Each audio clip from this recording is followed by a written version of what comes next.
Great. So let's move to the final Q&A session. Shall we start in here? Fulvio Cazol from Berenberg. Thank you for taking my questions. Very interesting presentations. Regarding the IP, I know what you've highlighted in terms of patents, filing, etc. But what about for some of the active ingredients that you use in some of your products, HMOs, probiotics? Are they also, do you have the trademarks for those, or are they externally sourced from like Novonesis and some of these other companies? And then my second question on the Gen AI tool that you have, where you sort of try to track megatrends and social intelligence, do you deploy that just on your products, or do you do it also across competitor products to understand what are consumers really saying, even about your competition? Thank you. So I take the first question. IP, we patent in some cases active ingredients which we develop ourselves, but in many cases we have also active ingredients which we buy on the market, and then we patent the application, meaning the benefit. And often this is also enabled by clinical studies. So you perform with an active ingredient, the clinical study, and then you can patent the specific application. So our IP is covering all type of bioactive ingredients, biotics, so that's all covered. And when it comes to Gen AI, so we track actually conversations. We still do, of course, classical market research. That's not dead.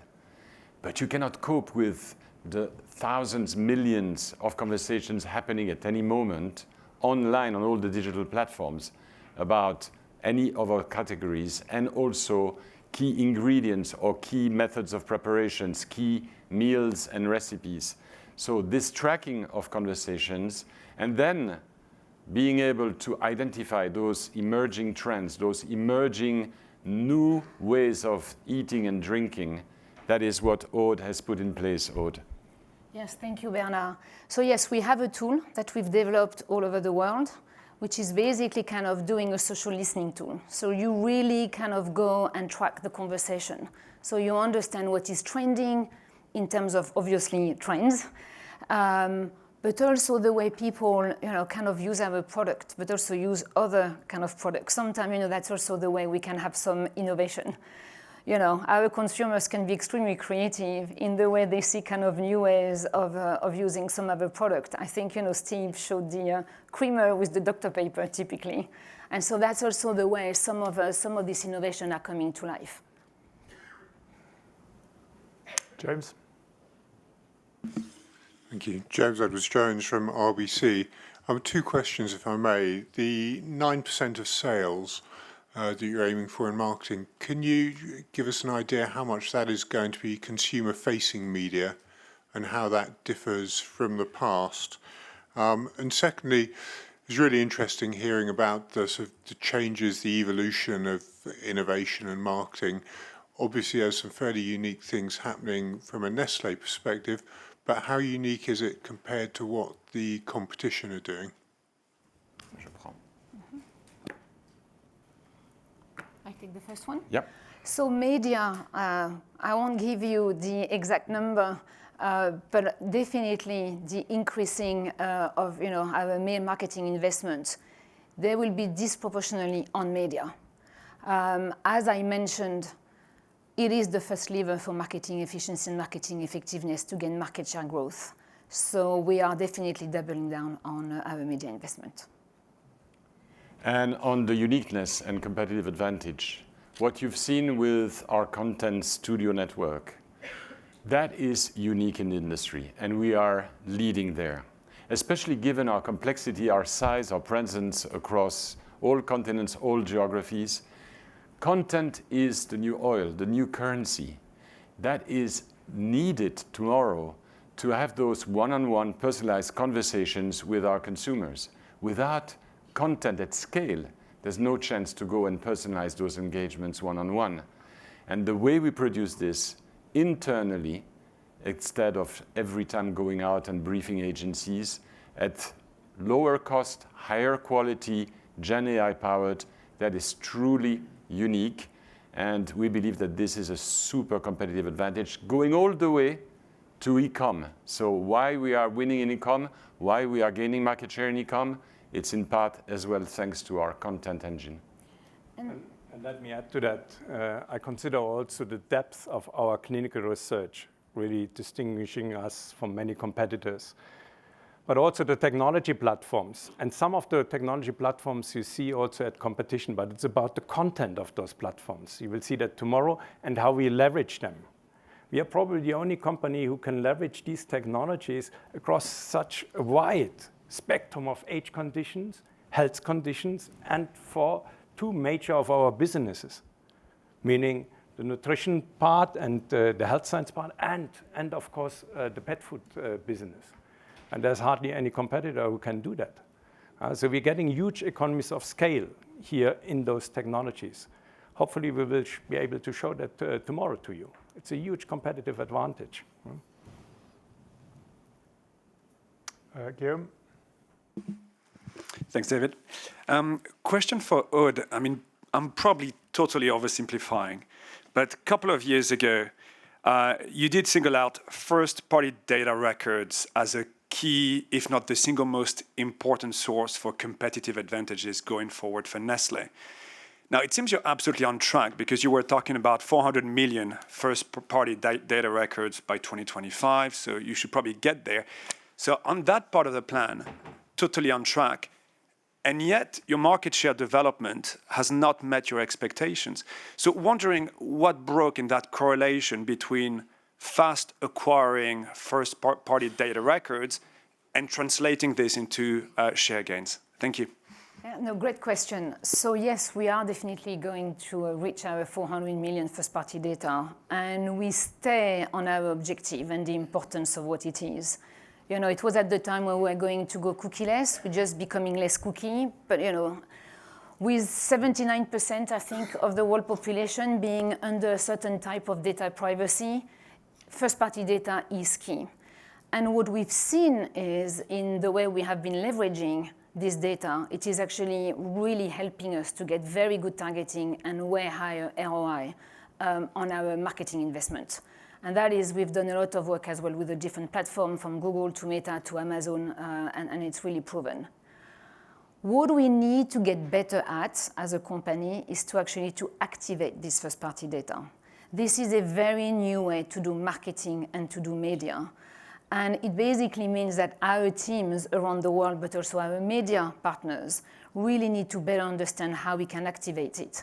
And so this is also one of the reasons why we have been transforming our media operation, that we have been, you know, really kind of focusing and concentrating our media. Europe, we now have the 47 countries have one media partner. This is really to be able to make sure that we are upskilling, transforming, and really kind of leveraging things like our first-party data so we can see it in our growth and our market share gain. And let me add, in terms of market share, that as we were ramping up our consumer data records, we were also reducing our advertising spend, as you've seen, right? Which unfortunately had way more impact than the number of first-party records we had in the bank. Jeremy? Hi there. I've got a question on sort of the fewer, bigger, better innovations. I mean, it's something which we've heard many other consumer product companies talk about over a long time, and now I guess you're talking about it much more than you have done previously. So I guess there are sort of a few things that are related to that. I guess the first thing is kind of what are the barriers, what historically were the barriers in the company to you being able to sort of take this much more sort of focused approach to innovation? And then the second question is, I guess, why were you not doing it before? What did you see as the advantage of having a more kind of smaller, more dispersed sort of innovation pipeline? And are there some trade-offs that we actually have to think about when you go for this much more targeted approach? Thanks. I'll start and probably Stefan or Aude will chime in. So first of all, why are we coming to this and where were we before? So we are really the most complex F&B and even fast-moving consumer goods company there is in the world. Think of us about 10 different categories, 180 geographies, and with also different business models. So we had that tendency to go and develop those innovations in each and every business unit of the vast Nestlé organization. And what we have tried now to do is, as Laurent said at the start, do this prioritization effort. So we started in each and every category to do the effort of alignment between SBU, R&D, and the zones and markets, and agree on a few big bets that we would then focus on for development and then rollout. And then at the top, we looked at all those submissions from the different categories, and we came to this even smaller selection of 6 big bets for 2025, knowing that there will be in the subsequent years more big bets coming. So that effort is new. That effort, and also realizing that our global platforms are winning. We have global platforms that are winning, as you've seen today. So knowing this, the benefits of going on these fewer, bigger, we have been, for the first time, I believe, really serious about making this choiceful selection of fewer, bigger bets that have the highest potential for the future. Stefan? So just to remind, we have also very big projects, which we showed in Barcelona. If you look back, the 5 HMOs we have now massively at scale, 79 countries, and huge number of sales, and Serena mentioned it, a huge amount of sales. Infant formula with the NutriLearn Connect plan, now also in 10 markets. Starbucks, we mentioned at that time, and then the sugar-reduced Milo, where we have today already 500,000 tons of product converted to the new technology. So that's massive, so we can do it. But the reality is that we haven't had any effective end-to-end governance in place. And that's the new thing, that we go really here from R&D SBU until the launch market. And including the executive board, where we review, like I told you, on a monthly basis, the biggest projects. That's new. And I'm not sure every company has that to the same extent. Let's also not confuse. We still have local projects. So it's not that we are moving now to one extreme where we have only central projects. You need to have also local innovation to cater for local needs, but we need less of that also on the local level. We have this proliferation not only in the central portfolio, but also in the local portfolio. So this approach, fewer, bigger and better, we will roll out across the entire company to all levels until the market. And then, of course, you have more focused investment on R&D side, on marketing side, and you get a better return for this investment. And maybe just on the trade-off, we don't expect any negative trade-off. Quite the contrary. We expect a big uplift from our innovation efforts. Okay, we have time for one more question. We'll take it from Tom. Yeah, thank you. Just, I think Walmart announced that Walmart Connect grew its revenues by 26% in Q3. And I don't think that's in that's not in the A&P spend, right? That's higher up the P&L. So just wondered if you could make any comments on the degree to which you saw that kind of trade spend increasing both in the US and internationally, please. So absolutely. So we are investing in retail digital media. We definitely are investing with Walmart Connect with great results. And so we're planning to continue to do so, obviously with Walmart, but also with the other retailers, which are now all kind of developing their own retail digital media platform. It allows the funnel to be as short as it gets, right? Absolutely. From click to purchase in one screen. Yeah. Okay, thank you very much. Then we will wrap up the Q&A session and hand over to Laurent to bring things to a close.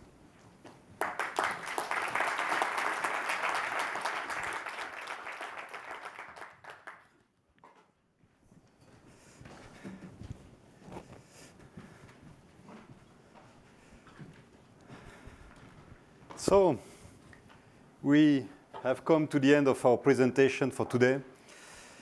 And it's time for the conclusions and the acknowledgements. And there as well, less will be more.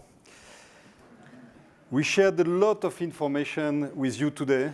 I think it's the first time we have gone that broad and that deep, as we wanted to show you the full Nestlé potential right across the business.